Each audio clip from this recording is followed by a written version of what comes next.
The town of Pine Hollow was loud that afternoon, filled with the smell of wet pine and smoke. Men crowded around the square, boots sinking into the mud, voices sharp with laughter and drunken jokes.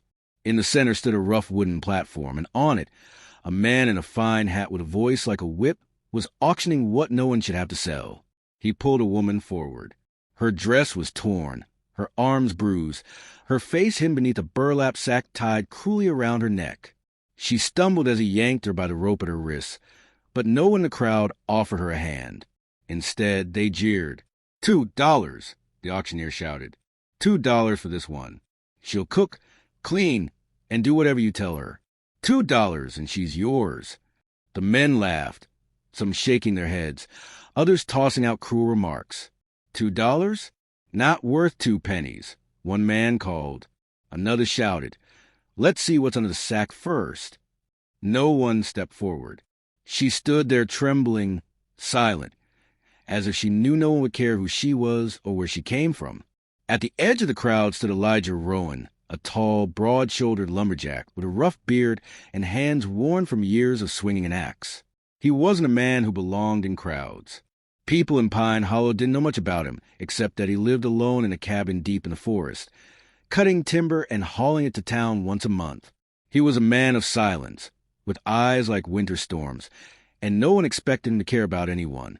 But as Elijah's gaze fell on the woman, something stirred in him, something he hadn't felt in years. She looked like a person who had been forgotten, cast aside.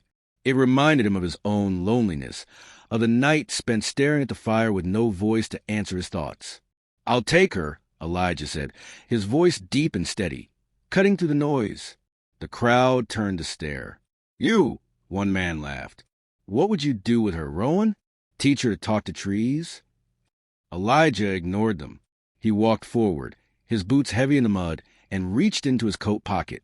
He pulled out $2 silver, nearly all he had from hauling log that week, and placed them in the auctioneer's greedy hand. Sold, the auctioneer announced, smirking. Elijah stepped toward the woman. She flinched at his approach, but he didn't touch her roughly. He untied the rope binding her wrists, his large hand surprisingly gentle. Come on, he murmured softly, as if speaking to a frightened animal. She didn't answer, but she followed him when he led her to his wagon. Without another word to the crowd, Elijah climbed up and drove away, the sound of mocking laughter fading behind them. The road to Elijah's cabin wound deep into the pines. Snow clung to the branches, and the horse's breath rose like smoke in the cold air. Beside him, the woman sat still, her head bowed under the sack. For a long time, Elijah didn't speak. He wasn't good with words. But after an hour, he said, You're safe now. I don't know what they did to you, but they won't do it again. When they reached the clearing where his cabin stood, Elijah tied the horses and led her inside. The cabin smelled of wood smoke and pine resin. It was simple but warm. A stone hearth, a rough table, shelves of jars he had filled with dried berries and herbs. A single cot stood near the fire. Elijah crouched in front of her and untied the knot at her neck. Slowly, he pulled the burlap sack away. For a moment, she wouldn't look at him. Her hair was dark and tangled, her face streaked with dirt. Her lips were cracked, as though she hadn't drunk clean water in days. But when her eyes finally met his, Elijah froze. They were green, bright, startling, filled with fear, but also something fierce, something that refused to be broken. What's your name? He asked gently. She hesitated, as if the question itself hurt. Then, in a whisper barely louder than the crackling fire, she said, Clara. Elijah nodded, repeating it softly. Clara, you're safe here. For days, Clara barely spoke. She slept near the fire, waking with a start at every creak of the cabin walls. Elijah gave her his stew and bread, eating only dried meat himself. He didn't ask about her past. He knew pain when he saw it, and he understood that some wounds needed time before they could be named. One evening, as snow fell thick outside, Clara sat by the fire while Elijah sharpened his axe. She looked at him with wary eyes. You paid for me, she said suddenly. Elijah didn't look up from the blade. I paid to get you out of there. That's all. Why? He paused, then turned the axe slowly in his hands. "Because I've been alone a long time, and I know what it feels like to be left with nothing. Maybe I just wanted to give you a chance." Clara looked at him for a long moment, as if trying to see if he was lying. Then her lips curved into the smallest smile. It was the first smile he'd seen from her, and something in his chest shifted. As weeks passed, Clara began to speak more. She asked questions about the forest, about the life he lived. Elijah showed her how to chop kindling, how to gather water from the stream, how to bake simple bread from flour and salt. She laughed once when he burned the first batch, and the sound was so unexpected and bright that Elijah almost dropped the pan just to hear it again. But shadows still lingered in Clara's eyes. One evening, Elijah found her standing outside, staring at the dark woods as though expecting something to come crawling out. "They'll come looking," she whispered. "Who?" Elijah asked. "The men who sold me. They don't let anyone go." A cold anger settled in Elijah's chest.